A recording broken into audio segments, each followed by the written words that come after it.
Nagsama-sama sina LeBron James, Rui Hachimura, Anthony Davis, Austin Reeves at D'Angelo Russell para sa kanilang mini training camp.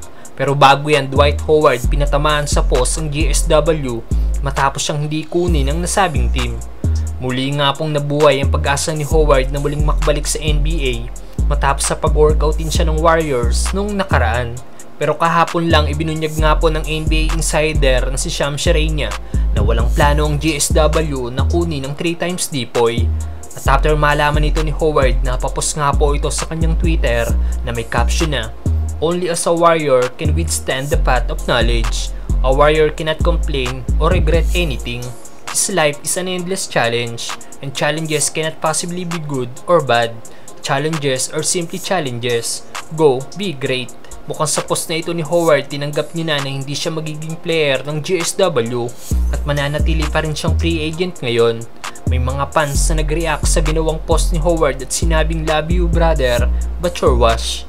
May nagsabi din na kailangan ng Lakers si Howard sa playoffs dahil ito lang daw ang makakapigil kay Nikola Jokic. Mukhang babalik na ulit sa Taiwan si Howard mga brother. Samantalang LeBron, Davis, Reeves, D'Lo at Hachimura spotted na magkakasama nag-practice. 2 weeks na nga lang po at magsisimula na ang NBA preseason, kaya naman kanya-kanya ng pagpapractice ang mga NBA team. At para sa Lakers, maaga nga po nilang sinimulan ng kanilang training camp. Na ayon sa report ay gumawa na ng mini camp ang Lakers.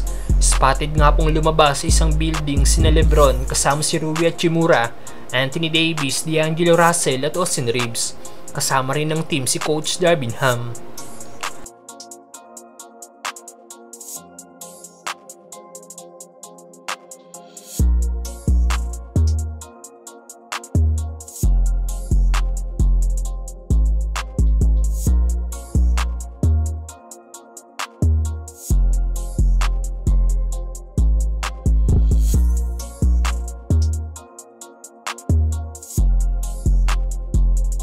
Well, mukhang silang 5 na talaga ang gagawing starting 5 ng Lakers sa darating na season mga brother. Dahil silang 5 lang ang nakita sa nasabing video clip.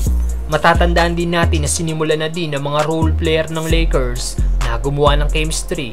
Dahil nakita natin noong nakaraan na magkakasama sa isang pick-up game sina Jared Vanderbilt, Cam Reddish, Jalen Hood-Schifino, Jackson Hayes, Dimoy Hodge at Colin Castleton. Sang-ayon ba kayo sa starting 5 ni D'Angelo Russell, Austin Reeves, LeBron James, Rui Hachimura at Anthony Davis mga brother?